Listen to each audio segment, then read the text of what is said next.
दिल्ली में मेयर के चुनाव को लेकर जारी उठापटक के बीच सुप्रीम कोर्ट में शुक्रवार को सुनवाई हुई। मेयर चुनाव को लेकर सुप्रीम कोर्ट ने एक बड़ा आदेश जारी कर दिया है। सुप्रीम कोर्ट ने मेयर के चुनाव और एमसीडी की बैठक के लिए 24 घंटे के भीतर नोटिस जारी करने के निर्देश दिए हैं। इस नोटिस में मेयर चुनाव कराए जाने की तारीख घोषित होगी।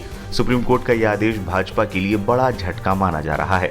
सुप्रीम कोर्ट ने अपने आदेश में कहा कि 24 घंटे के भीतर मेयर चुनाव और एमसीडी की पहली बैठक के लिए नोटिस जारी किया जाए। नोटिस में मेयर, डिप्टी मेयर और अन्य सदस्यों के चुनाव की तारीख तय करने के निर्देश हैं। सर्वोच्च अदालत के इस आदेश से अब मेयर चुनाव कराए जाने का रास्ता साफ हो गया है। तो आज हमारी हमने अपने तरफ से दो पक्ष रखे, दो बिंदुओं पे अपना पक्ष रखा सुप्रीम कोर्ट के सामने। पहला ये था कि जो नॉमिनेटेड मेंबर्स हैं, जिनको जनरली एल्डरमैन भी कहा जाता है, वो वोट नहीं कर सकते हैं। और दूसरा कि जो इलेक्शन होगा उसमें जैसे ही मेयर इलेक्ट होंगी उसके बाद मेयर खुद प्रिसाइड करेंगी डिप्टी मेयर और स्टैंडिंग कमेटी के इलेक्शन के ऊपर। तो इन दोनों बिंदुओं पे हमसे सहमति रखते हुए मुख्य न्यायाधीश की खंडपीठ ने डिसाइड किया कि जो कॉन्स्टिट्यूशन है और जो स्टैट्यूटरी मैकेनिज्म है उसके तहत ये दोनों बिंदु सही हैं। और उन्होंने कहा है कि 24 घंटे के अंदर लेफ्टिनेंट गवर्नर जो रिक्विजिट अथॉरिटी है इस केस में एज एडमिनिस्ट्रेटर, वो नोटिफिकेशन इशू करेंगे मीटिंग पे, जिस मीटिंग में नॉमिनेटेड मेंबर्स वोट नहीं कर पाएंगे और पहले उसमें मेयर का इलेक्शन होगा और उसके बाद मेयर डिसाइड करेंगे डिप्टी मेयर और स्टैंडिंग कमेटी के इलेक्शन के। सुप्रीम कोर्ट के आदेश के बाद जहां आम आदमी पार्टी ने इसे लोकतंत्र की जीत बताया है, दिल्ली के मुख्यमंत्री अरविंद केजरीवाल ने सुप्रीम कोर्ट के इस आदेश को जनतंत्र की जीत करार दिया। उन्होंने ट्वीट कर कहा, सुप्रीम कोर्ट का बहुत बहुत शुक्रिया। 2.5 महीने बाद अब दिल्ली को मेयर मिलेगा। ये साबित हो गया कि एलजी और बीजेपी मिलकर आए दिन दिल्ली में कैसे गैरकानूनी और असंवैधानिक आदेश पारित कर रहे हैं। इसके अलावा आप नेता सौरभ भारद्वाज ने भी एलजी पर तीखा हमला बोला और साथ ही उन्होंने ये भी कह दिया कि उनमें जरा भी शर्म बाकी है तो अभी इस्तीफा दे दे। देखिए, आज हिंदुस्तान के प्रजातंत्र के लिए बहुत बड़ा दिन है और मुझे लगता है शायद सुप्रीम कोर्ट ही इकलौता इंस्टीट्यूशन अब इस पूरे भारत देश में बचा है जिससे आप उम्मीद कर सकते हैं कि संविधान और प्रजातंत्र की असली व्याख्या वो कर सके।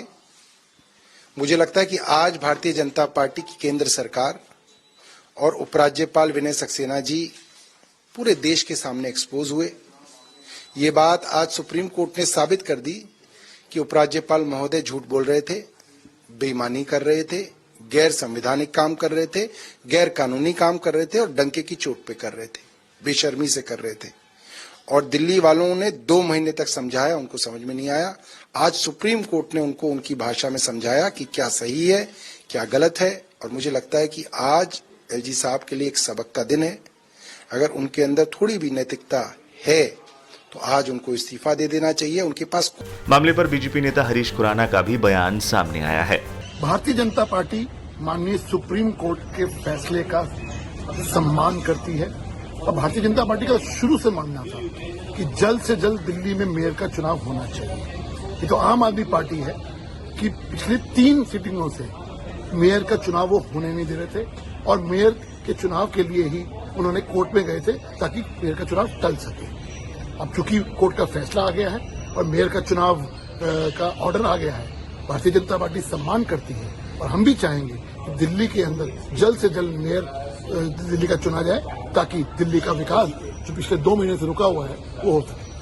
मालूम हो कि मेयर चुनाव के लिए सदन की 3 बैठक बेनतीजा होने के बाद मामला सुप्रीम कोर्ट पहुंचा था। आम आदमी पार्टी की मेयर उम्मीदवार शैली ओबरॉय ने सुप्रीम कोर्ट का रुख करते हुए मेयर चुनाव एक निश्चित समय सीमा के भीतर कराए जाने की गुहार लगाई थी। पिछली सुनवाई में सुप्रीम कोर्ट ने कहा था कि दिल्ली नगर निगम एमसीडी के मनोनीत सदस्य महापौर चुनाव में मतदान नहीं कर सकते। सुप्रीम कोर्ट ने साफ कहा था, इस पर संवैधानिक प्रावधान बिल्कुल साफ है। मालूम हो कि एमसीडी के 250 निर्वाचित सदस्यों में आम आदमी पार्टी के खाते में 134 सीटें आई थी। एमसीडी में बहुमत वाली आम आदमी पार्टी ने भाजपा पर बार बार मेयर चुनाव टाले जाने का आरोप लगाया था। मेयर का चुनाव कराने के लिए एमसीडी सदन की 3 बार बैठक बुलाई गई, लेकिन हर बार हंगामे का हवाला देकर महापौर का चुनाव टाल दिया गया। इन दलीलों पर सुप्रीम कोर्ट ने आज साफ कर दिया कि 24 घंटे के भीतर चुनाव कराने की अधिसूचना जारी की जानी चाहिए।